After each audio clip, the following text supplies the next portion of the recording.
a nuestra democracia. Habrá, supongo, lugar en el programa a analizar su contenido. Pero el proceso ya de marcha, insisto, es algo sumamente útil como experiencia. Aprendieron harto en las votaciones, debatiendo. ¿Cómo fue esa experiencia en el Congreso? Fue un proceso largo, tomó desde el 7 de agosto, fecha en que se posesionó el presidente Uribe y radicó su proyecto en el Congreso, hasta el final de la legislatura, en el mes de diciembre. Y fue largo porque se trata del trámite de una ley ordinaria, con unos requisitos especiales, pero cuyo trámite esencialmente es el de aprobación, tanto en Cámara como en Senado, en sus comisiones y en sus plenarias. No, mire usted que no.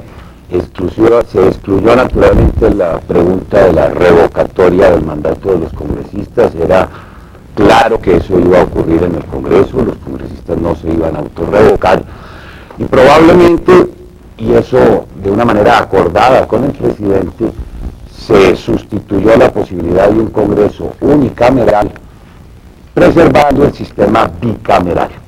Podría decirse que en lo que concernía a la reducción de los miembros del Congreso, que hacía parte del temario original, se optó por una fórmula intermedia. El referéndum prevé una reducción del 20% de los miembros del Congreso, pero además congela hacia el futuro el incremento que actualmente estaba previsto en cuanto a los miembros de Cámara en atención al aumento de la población. Yo le diría que esas fueron las únicas modificaciones, siempre por supuesto acordadas con el gobierno del temario inicial. Pero no se puede decir que ustedes se salieron con la suya, el Congreso. Pues no se puede decir porque se expresó una voluntad política en donde buena parte del temario que va a ser puesto a consideración de los colombianos acaba con todo lo que pudiéramos llamar vicios que tanto han irritado a la gente del comportamiento de los congresistas en el pasado.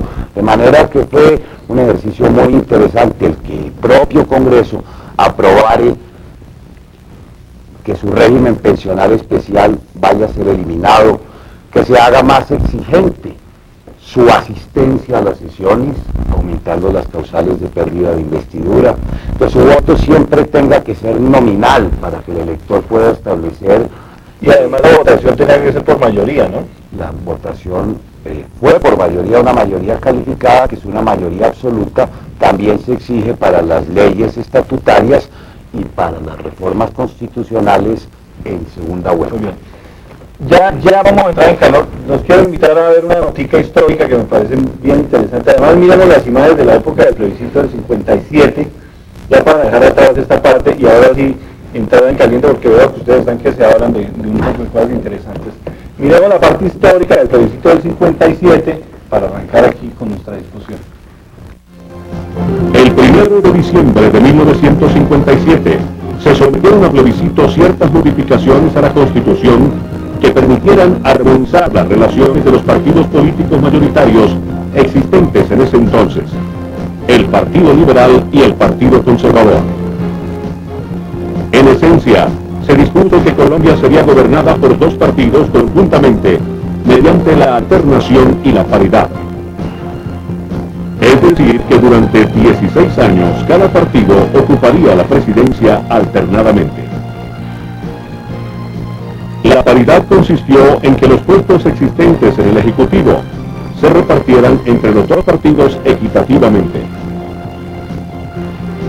En esa época había 13 ministerios. Entonces el presidente nombraba 6 ministros liberales, 6 conservadores, y el ministro de Guerra, hoy de Defensa, era un militar. Las asambleas de los departamentos y los consejos municipales serían automáticamente la mitad liberal y la mitad conservadora, y lo mismo con la judicatura. También los puestos del gabinete, los cargos de gobernador y los de alcalde se dividieron en partes iguales entre los dos partidos. Además, para la aprobación de la mayoría de las leyes se requería una mayoría de 2/3. En este plebiscito también se consagraron los derechos políticos de la mujer, lo que significó la participación activa de las mujeres colombianas en los cambios que tenían que ver con la legislación civil, laboral y las decisiones políticas. De esta manera, adelantar una revolución pacífica muy importante, incorporar a la mujer en el desarrollo del país. Bueno, llegamos entonces ahora sí al referendo del presidente Uribe. Él se posesiona el 7 de agosto, de una vez pone a consideración del Congreso el proyecto para convocarlo, y entonces surgen dos posiciones. Una que dice que hay que votar porque es un compromiso votar, la democracia, cuando se está en la democracia se debe participar en la democracia, y hay otra posición que habla de abstenerse del referéndum. Yo quiero que ustedes cada uno le cuenten a la gente por qué es cada posición, cómo es la posición de cada uno. Empecemos a del doctor M. Castro. Con el perdón suyo, Francisco Javier, yo quisiera volver un poco a la parte histórica porque me parece importante comparar lo que ocurrió en el 57 desde el punto de vista político con lo que está ocurriendo ahora. En el año 57 nosotros vivíamos una situación de hecho, no había constitución, el Congreso de la República había sido cerrado 8 años antes, la presidencia de la República estaba siendo ocupada por 5 militares en ejercicio de funciones militares, había desaparecido el Estado de Derecho y se utilizó lo que se llamó plebiscito, que técnicamente fue un referendo para volver a el Estado de Derecho. Me parece que fue una decisión muy importante, independientemente de que a uno le guste el Frente Nacional o no, el referendo sirvió para algo. El referendo del 57, repito, que se llamó plebiscito, sirvió para algo muy importante. Aquí tuviéramos plebiscito, porque es importante que la gente sepa qué es un plebiscito, qué es un referendo. Si quieren lo hacemos después para no salir de este recorrido. En el año 2003 estamos viviendo una situación crítica desde el punto de vista político, desde el punto de vista económico, social. Y tenemos igualmente liderazgo en la presidencia de la República como no lo teníamos hace mucho tiempo.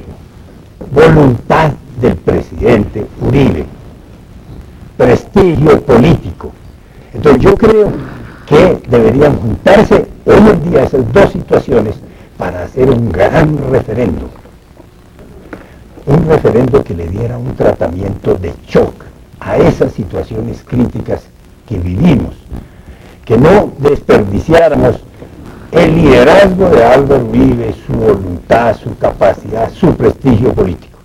Y afortunadamente no está ocurriendo así, porque el referendo que aprobó el Congreso y que nos están proponiendo a los colombianos es, para decirlo de alguna manera, un referendito. Trata cosas menores. En este referendo hay más espuma que jabón. Y eso, a mi juicio, es lo que explica que el abstencionismo, y ahí entro a su pregunta, se esté convirtiendo en una fuerza política. El abstencionismo, que antes era apatía, indiferencia, hoy es una posición política. Hoy es una posición política activa, si usted quiere, beligerante, de todas maneras pacífica, democrática, cuestionadora, crítica. Y eso me parece que es bueno para el país, independientemente de que uno esté de acuerdo o no con todas las posiciones, con las motivaciones, mejor, de los abstencionistas. Pero es bueno que aparezca una nueva fuerza política y que denuncie algo que en términos generales yo comparto. Estamos desperdiciando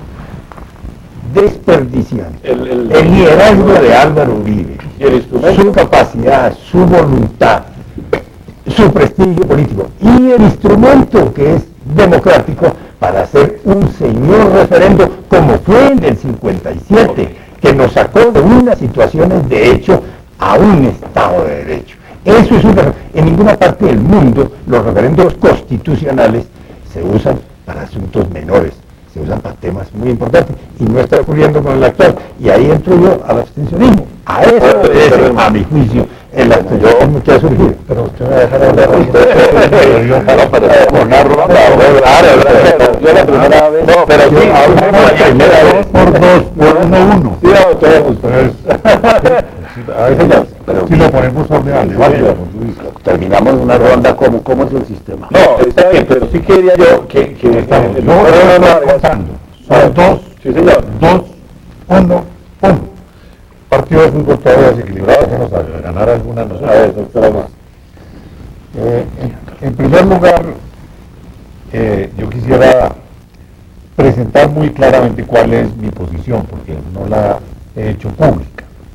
Hasta ahora se le han planteado al país la alternativa de votar sí, de votar no o de abstenerse. Yo voy a votar el plebiscito. Voy a votar 1, 2, 3, 4, 5 y 6 preguntas no. Y voy a votar 13 sí.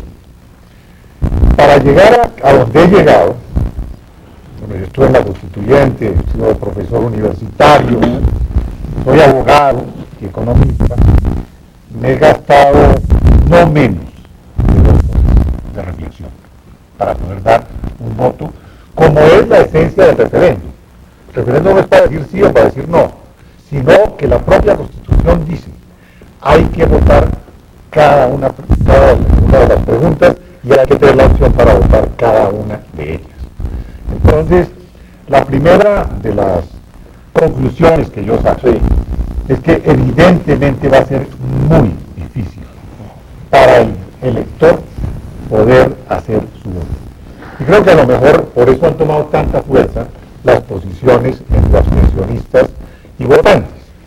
La abstención, coincido con lo que aquí se ha dicho, es una posición beligerante. Nuestro buen amigo Lucho tiene de entrada, tiene asegurados 6 millones de votos, que son en lo que está hoy inflado el padrón electoral, no por los muertos, sino por los ausentes. Hay 6 millones de colombianos viviendo en el exterior, de modo que hay que descontarle a los 24 millones de votantes 6 millones de votos de entrada, de Lucho. De ahí para adelante hay una masa que ha sido tradicionalmente abstencionista porque simplemente no participa, que nunca nosotros hemos pasado las elecciones de más del 50%. 10 millones de votos se llegó en la sumatoria electoral presidencial. De tal manera que definitivamente el que quiera dañar el plebiscito, el referendo, la mejor manera de hacerlo es absteniéndose, porque esa es radical y porque esa realmente devuelve la posibilidad, o mejor dicho, mata el referendo. Ustedes están comentando a mí, pero yo Por cierto, una cosa, Pacho, final, antes de la otra ronda, que es esta, que realmente para la persona que quiera participar, yo les recomiendo realmente que haga el ejercicio que yo he hecho. Mire, este es mi voto, que saben que el voto es secreto, pero yo le robo a la cámara que lo enfoque, porque esto es un esfuerzo sumamente grande para poder llegar a donde uno llega. Es decir, para por lo menos cuando llega a la urna, poder saber que yo voto 1, 4, 5, 6 preguntas y tales números no, y la otra sí. Es la única manera de poder... Vamos a pedir que hablemos más corto para que podamos intervenir todos. ¿Les parece? Más corto. Pero sí quería yo, el doctor Ángel Castro dice, el referendo se está desperdiciando. A ver, pero perdóneme, estoy haciendo una pregunta y que no la contesta sino el doctor Castro y Por eso, por favor, debe tomar en consideración que en la práctica quien defiende el referéndum... Vamos a hablar más corto para que podamos a ver. Eso no me deja responder, es imposible. Mire, claro, la posición más cómoda es la de invitar al abstencionismo. Nada más fácil que quedarse en la casa y dejar de cumplir con un deber, insisto, más no una obligación de acudir a las urnas y expresarse sobre el tema. Eso es lo más fácil y hay que respetar a quienes promueven esa posición, entre otras cosas, porque en el debate que se está adelantando no podemos, quienes defendemos el referéndum, asumir que el voto no debe ser obligatorio en Colombia frente a elecciones, como se está discutiendo en la reforma política, y pregonar lo contrario en relación con el referéndum. Pero naturalmente que, siendo esa la posición más cómoda, Lo responsable es acudir a las urnas. Expresarse en cualquier sentido, bien integralmente aprobando el referéndum, negándolo, o como lo sostiene el doctor Augusto, votando unas afirmativamente y otras de manera negativa. Ahora, esa posición de invitar a la abstención, en mi criterio, lo que pretende es, por lograr una derrota política del actual gobierno y de su presidente.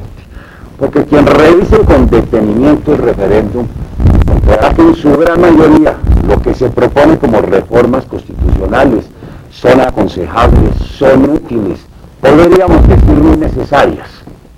Pero, naturalmente, cuando se invita a abstenerse para derrotar el referéndum al no lograr el número de votos requeridos, lo que se está ocasionando es una derrota del propio presidente de la República, una derrota política, con todo lo que eso acarrearía de inconveniente, y de inconveniente frente al propio Congreso y frente al país. Una consideración final en relación con este tema, aludiendo a lo que ha señalado el doctor Jaime Castro. Podríamos pensar que hay temas sumamente importantes en relación con los problemas del país, que han debido incorporarse al referéndum. Yo tengo una respuesta para eso. En primer lugar, era imposible hacerlo más extenso. Ya de por sí va a tomar, como aquí se ha señalado, bastante tiempo para que los ciudadanos comprendan a cabalidad el temario propuesto.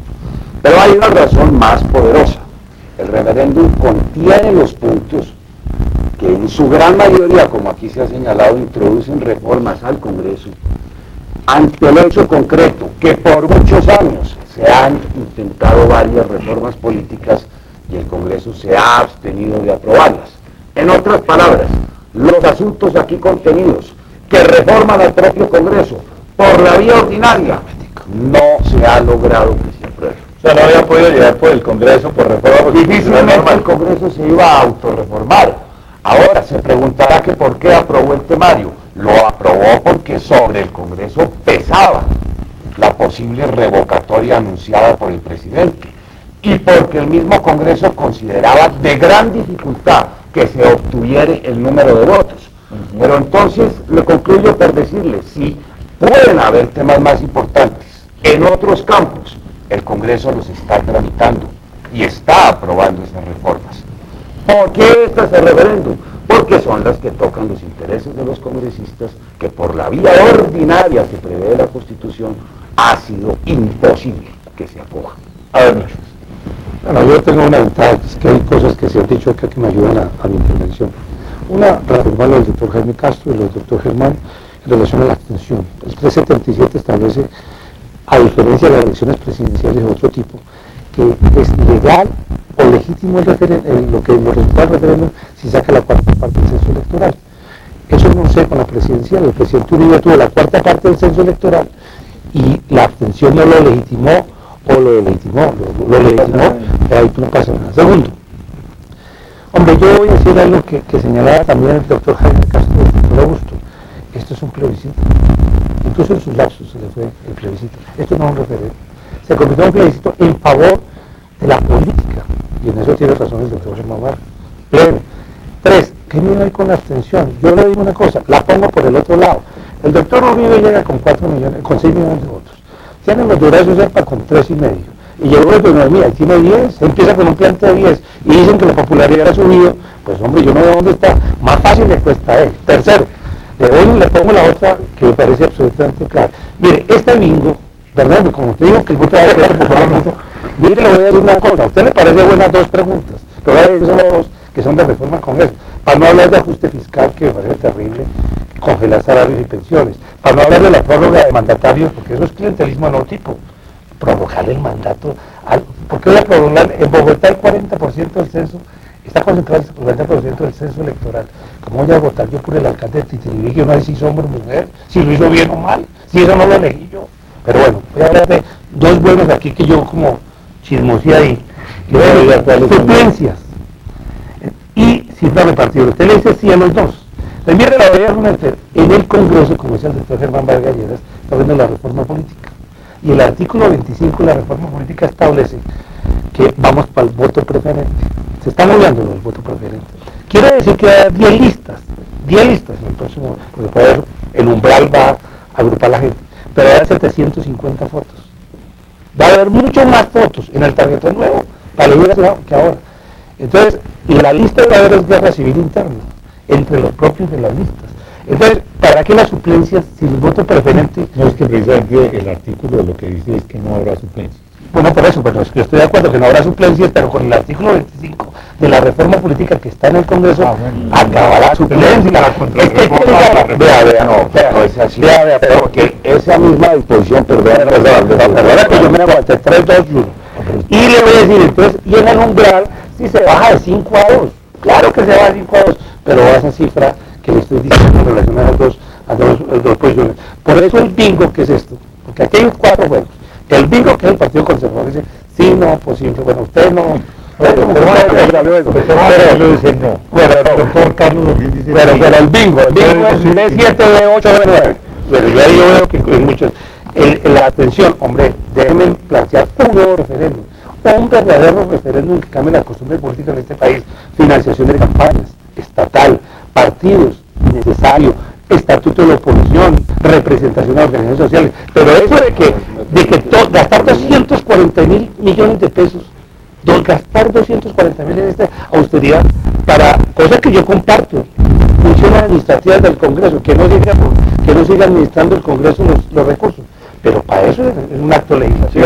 Pero yo le digo, ¿cuándo viene el micrófono a esto no era para lo que pasa es que a la izquierda le prohíben hablar de los asuntos. Doctor Germán, ¿hay artículo 25? Ya le contesto. Sobre el artículo 25 hay una norma expresa que viene en la reforma política. Francisco Javier, Cuando una persona aquí no es ordenado porque le provoque, no porque se muera, no lo reemplazará nadie. Y así viene el reglamento. De manera que no es que se esté reviviendo las suplencias en el acto Pero si usted lo legislativo. complementa con el artículo 25, eso lo suprime. No tiene sentido. En segundo lugar, señalarle a Lucho que claro, ya hemos dicho que el referéndum es bastante extenso. Por eso se tramitó en primera vuelta una reforma política que ahora de seguro será aprobada en segunda vuelta. ¿Termina siendo controversial? No, señor, que complementa todos los temas que él ha señalado y que era absolutamente imposible incluir en el texto. Y no diga que lo anula, porque nos cuidamos expresamente de que los textos del referendo se transcriben literalmente. Esa no es la discusión.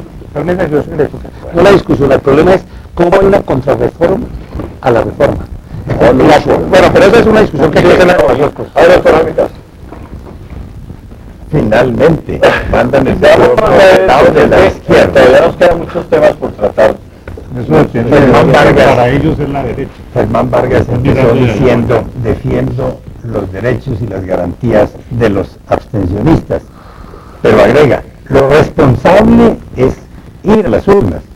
O sea que lo irresponsable es abstenerse. Pero este es un debate nuevo entre nosotros, pero completamente anacrónico, porque digámonos la verdad, es legítimo ir a las urnas como es legítimo no concurrir a las urnas.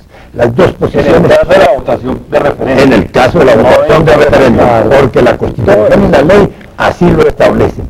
En Italia, que es más democracia que nosotros, y es el país del mundo que más utiliza los referendos nacionales, allá se exige la participación de no menos del 50%.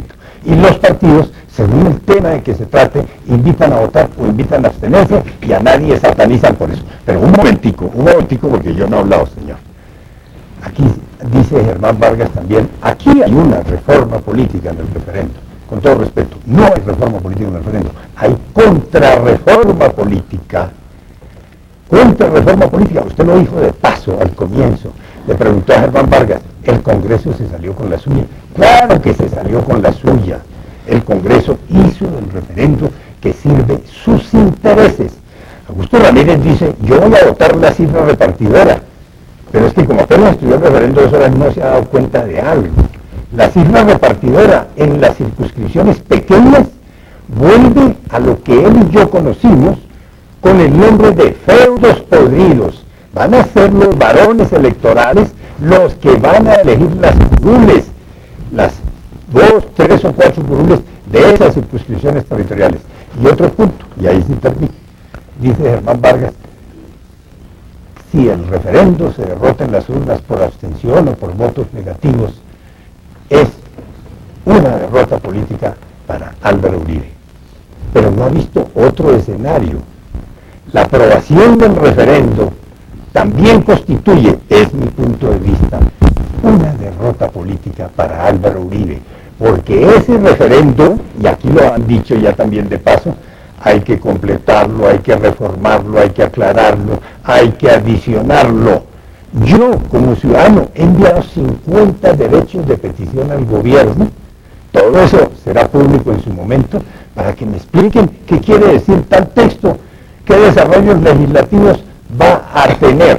De manera que ningún escenario es bueno para Álvaro Uribe.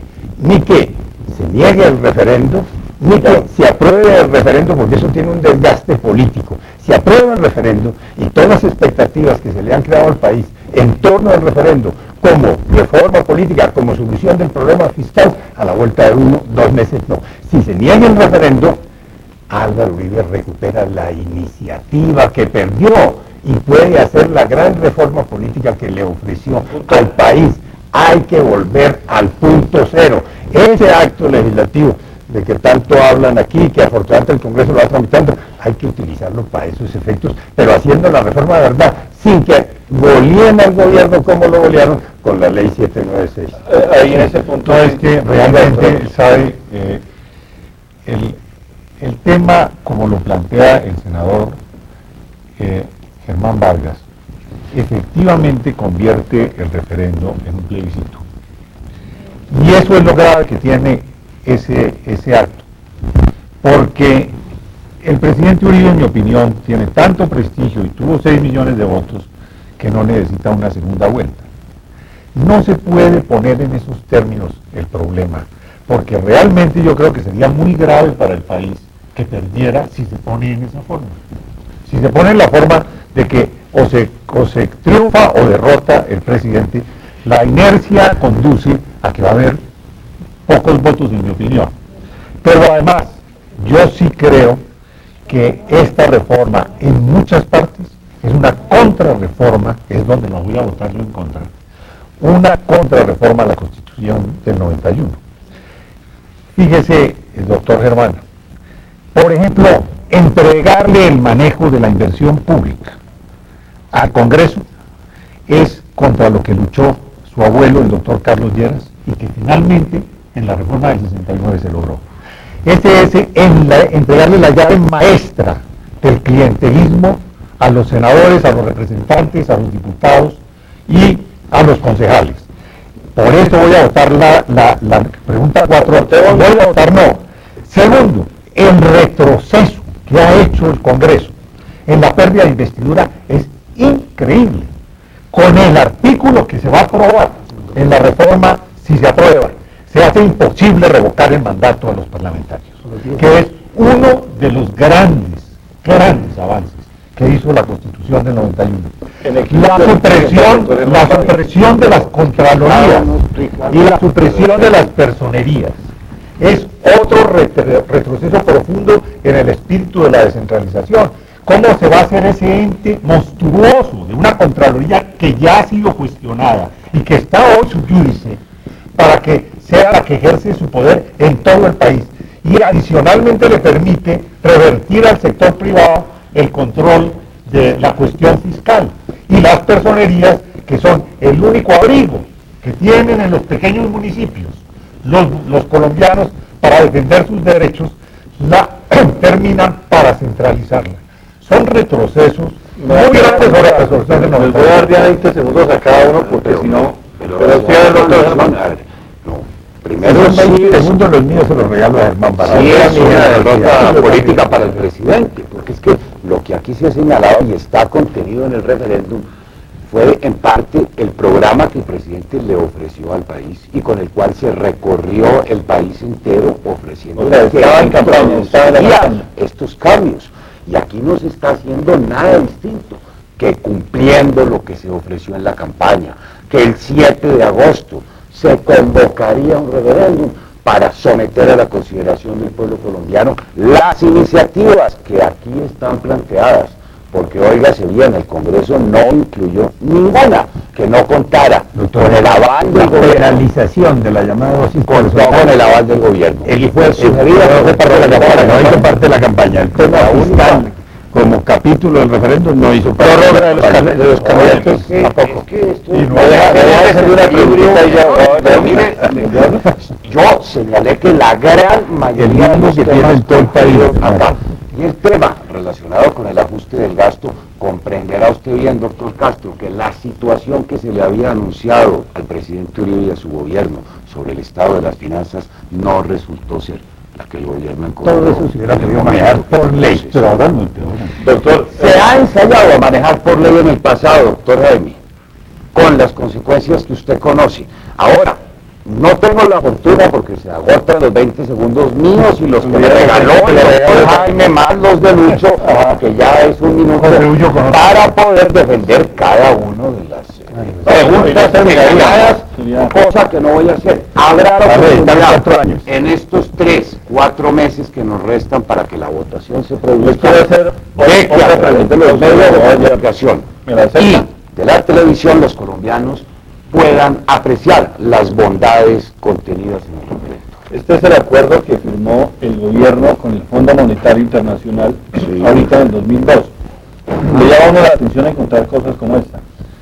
Esta medida, aquí hablan del el gasto en seguridad, las escalas, Pregúnteme, yo le contesto con... Esta medida será votada en el acuerdo del fondo. Esta medida será votada en un referendo nacional a comienzos del 2003 y se espera que genere ahorros del 0.7% en el PIB en el 2003. Y la pregunta es si es una exigencia del fondo, la inclusión de esa pregunta es la conveniencia innecesaria para ajustar las finanzas públicas. Fue el gobierno quien, en un gesto de austeridad, le señaló al gobierno que lo sometería a referéndum. No fue el fondo quien se lo sugirió al gobierno, sino el gobierno, para justificar en buena medida el plan de ajuste que viene adelantando, le pone de manifiesto al fondo que unas reformas son aprobadas vía Congreso, lo fue la reforma tributaria, en parte la reforma pensional, otras serán llevadas al referéndum como efectivamente ocurre. De manera que si su pregunta es si el fondo nos está imponiendo esa pregunta, le contestaría que no. Mira el final de ese proyecto que dice, si no se aprueba el referéndum, es inevitable generalizar el IVA, adelantar lo que se acordó para el 2005, adelantar el tema del IVA hacia el 8% para todos los productos. O sea, hay un chantaje, hay un chantaje de fondo, porque al final termina, y lo dice, no lo digo yo, lo está diciendo el propio ministro Junguito, dice, si en mayo no se ha acordado eso, y la cláusula, al final del texto que acabas de leer, dice, hay un condicionamiento y un chantaje de fondo, o aprueban eso, o generalizamos el IVA al 8% para todos los productos que quedan en el 2%. Me parece súper delicada esa parte. De algún lado va a salir el dinero. Los finales de los propuestos Un día discutimos la cuestión que sale la cuenta servicio de la deuda, que vale 5 veces más de lo que vale el déficit. Por eso aquí vamos a tener vale 5 billones. Vamos a entrar El servicio de la deuda vale 20. Vamos a entrar a discutir la moción del doctor Serpa, emitir dinero, acabar con pero para allá tener moneda sana, Nos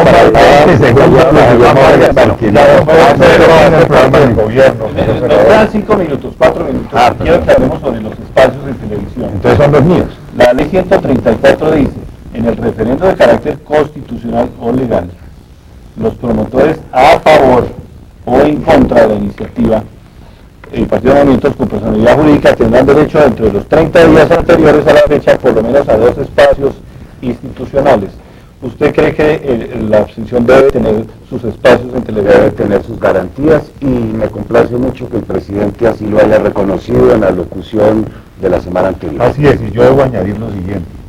Pasó inadvertida una declaración del vicepresidente de la República, nuestro buen amigo Pacho Santos, que lo podía decir naturalmente como articulista, pero no como vicepresidente de la República. Le preguntan al doctor Pacho Santos, diga en el reportaje del Espectador de hace 15 días en el domingo, ¿qué garantías deben dársele a los abstencionistas? Y contesta el doctor Pacho Santos, Pues para hablarle francamente, me lo aprendí de memoria, para hablarle francamente, ¡ninguna! En un Estado de Derecho, ¿cómo el vicepresidente de la República afirma que no se le puede dar ninguna garantía Para ayudarle a Germán Vargas, el señor vicepresidente ya rectificó esa y el presidente también? El presidente lo rectificó de manera Pero si no tuviéramos contradictores como Lucho, Ramiro, Bejarano y Jaime Castro, ahí sí que no habría polémica. Y entonces la gente sí no se va a motivar ni a informar, ni a... Son taquilleros. No. Extraordinario. Pero para acabar con mis votos en contra, voy a votar en contra Cambió la votación. Son seis. Prórroga, la prórroga de los periodos, me parece que eso atenta directamente contra la democracia. Yo lo que no creo, la otra es la aprobación del que gramos. yo lo que no creo es que en la reforma política no se mete el voto obligatorio y para la discusión de referéndum si se hay que promover, no ustedes, tranquilos, estoy hablando del ministro de Interior, hablarle nombre y apellido de eso. Entonces, o damos el voto obligatorio para todo en Colombia, o unas veces sí y otras veces no.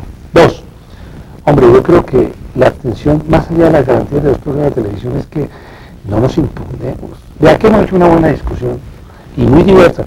Obviamente, en una hora usted no alcanza a explicar semejante temario, como ha dicho el doctor Germán Vargas Lleras, pero aquí tenemos que hacer un ejercicio de democracia, del debate. Hombre, yo soy, en la abstención hay varias lecturas. Hay unos que creen que con esto toman al presidente, hay otros que creemos que con esto hacemos una pregunta famosa que no es un referéndum, que es un plebiscito. Otros piensan que de pronto hay unas cosas que, como dice el doctor Augusto, buenas, malas, regulares. Aquí tengo a mi lado, en la izquierda, a un hombre que le hizo campaña a Uribe, fue el hombre asesor de la reforma política del presidente Uribe. Sin embargo, está siendo crítico de ese punto. Y eso necesariamente no nos pone a nosotros a agredirnos. Los agravios me parecen terribles. Y creo que hasta ahora, de paso que yo voy, ya no voy a pedir 2 programas de televisión, sino que me dejen pasar vivo, tranquilo y en paz, porque eso está muy complicado. Aquí ha habido una discusión, pero en el país está muy polarizado. No, muy pedagógica, porque es que de eso se trata. Yo creo que lo importante es que la gente entienda más que el proyecto de referendo que el presidente Uribe presentó al Congreso el 7 de agosto contenía unos puntos importantes de reforma política. Desaparecieron y dejó el referendo de tener un contenido de reforma política para pasarse a un contenido de ajuste fiscal. ¿Sabe qué fue lo que pasó con el referendo, Francisco Javier? El Congreso está integrado por personas muy inteligentes y muy hábiles, en el mejor sentido de la palabra. Y le dijeron al gobierno tácitamente, uno no sabe si de pronto en conversaciones privadas, miren, le aprobamos todo, la reforma tributaria, la reforma pensional, la prórroga del estado de conmoción, la laboral, todo lo que usted quiera, se lo aprobamos, salvo el referendo. El referendo, déjenos. Ese sí es tema nuestro. Y entonces usted no encuentra ninguna similitud entre lo que fue el proyecto de Álvaro Uribe y lo que es la ley 796. Y por eso es que el referendo sirve bien los intereses de la clase política. Por eso consolida es mejor eso que dice Jaime no es cierto y habrá ocasión de lo mejor es seguir que la Corte Constitucional siga el consejo de Juan Lozano, que dice, mejor acabe con eso para que el lío no sea... sí, ya fue también. Ha sido un ejercicio democrático, de paz, de tolerancia, de verdad que hemos aprendido. Falta muchísimo por hablar de este tema del referéndum, pero un poco de venir ilustrarnos en las posiciones de cada uno de ustedes. Muchas gracias. Los próximos invitados, que ofrezca un vaso de agua.